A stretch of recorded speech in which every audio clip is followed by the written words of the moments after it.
3년 동안의 라니냐가 끝나고 엘니뇨가 다가오고 있습니다. 많은 세계적인 기후 예측 기관들이 강력한 엘니뇨가 발생할 것으로 전망하고 있는데요. 그런데 엘니뇨가 발생하면 극심한 기후재난과 함께 경제적 피해가 매우 크다는 겁니다. 그래서 이 시간에는 슈퍼 엘니뇨가 가져오는 경제적 피해가 어느 정도인지 알아보도록 하겠습니다. K웨더 반기성 센터장님 나왔습니다. 안녕하십니까? 네, 안녕하세요. 올 여름에 이 엘니뇨 영향 정말 받게 될까요? 원래 기상청은 엘니뇨가 6월에서 한 8월 사이에 발생할 것으로 예상을 했습니다. 네. 그런데 이제 그 예상보다 좀 한 달 정도 빠른 5월부터 일단 발생한 것으로 바꿨고요. 네. 그리고 7월부터 9월 사이에는 1.8도 정도 높은 강한 엘니뇨로 발달하고, 그리고 9월 이후에는 해수 온도가 2도 이상 높은 슈퍼 엘니뇨로 발달할 것으로 조심스럽게 전망을 했는데요. 해외 엘니뇨 예측기관도 아주 비슷한 전망을 내놓았죠. 미국 해양대기청은 엘니뇨가 예상보다 빠르게 찾아오고 있다면서 엘니뇨 경보를 발령을 하면서 엘니뇨 진입 시기가 당초 예상보다 크게 앞당겨진 5월에서 7월에 나타날 확률을 62%, 그리고 가을에 나타날 확률을 80에서 90%로 전망을 했고요.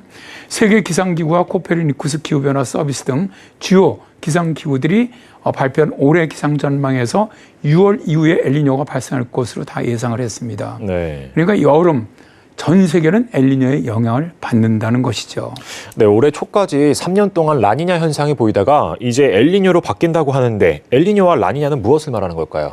일단 동태평양의 해수 온도가 높은 현상을 갖다가 엘니뇨라고 부릅니다. 네. 크리스마스가 지난 후 따뜻한 바다 해류가 남미의 페루안을 따라서 남쪽으로 흘러내려가는데요. 어떤 해는 해류가 더 강해져요. 그래서 더 멀리 남쪽까지 흘러가면서 아주 매우 따뜻해집니다. 따뜻한 해류로 저기압이 만들어지면서 해안선에 많은 비가 내리는데요. 이로 인해서 페루와 에콰도르의 해안 농사는 풍년이 들게 됩니다. 이 지역 사람들은 예수님의 탄생일 이후에 풍년의 기쁨이 오기 때문에 이 현상을 엘니뇨라고 불렀는데요. 엘니뇨는 아기 예수를 뜻하는 말입니다. 엘니뇨 라니냐 감시구역의 수온이 평년보다 섭씨 0.5도 이상 높은 상태가 5달 이상 지속되면 그 첫 달을 엘니뇨의 시작으로 보죠. 예. 엘니뇨가 발생하게 되면은 동남아라든가 인도, 호주, 아프리카 등의 지역은 심한 가뭄이 오고요. 남미 서해안이라든가 중미, 미서해안 쪽으로는 홍수 등의 아주 재난이 많이 발생을 합니다. 가뭄이나 홍수로 인한 식량 생산이 줄어들고요. 또 어획량도 감소하면서 광물 재원 채집량도 줄어듭니다. 그러면서 전 세계 경제에 참으로 많은 피해를 가져오죠. 네, 그러면 역사적으로 엘니뇨는 자주 발생하나요?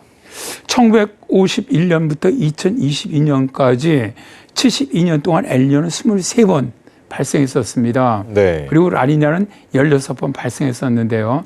가장 최근에 엘니뇨는 2018년과 2019년에 약하게 발생했던 적이 있습니다. 예전에는 이제 4년에서 한 6년에 한 번 엘니뇨가 발생을 했는데 최근에 들어와서는 주기가 좀 짧아지면서 2년에서 한 3년에 한 번씩 엘니뇨가 찾아오고 있죠. 근데 이제 문제는 올해는 슈퍼 엘니뇨가 예상된다는 건데요.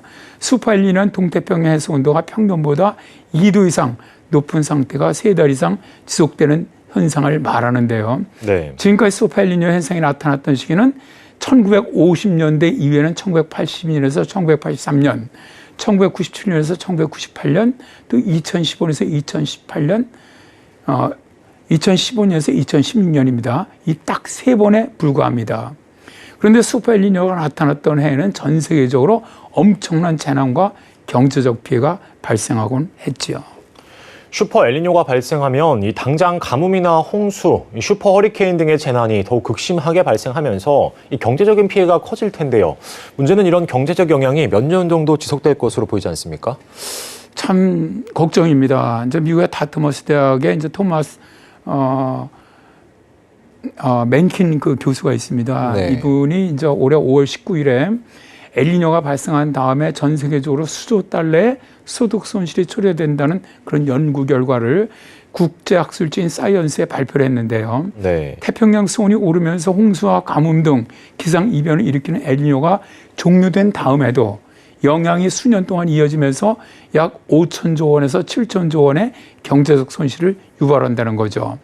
맨킨 교수의 연구 결과는 지금까지 제시되어 왔던 손실 규모보다 훨씬 많은 것으로서 올해 역대급 엘니뇨가 발생할 것이라는 전망과 겹치면서 우리 정말 전 세계적 우려를 증불로 일으키고 있는데요.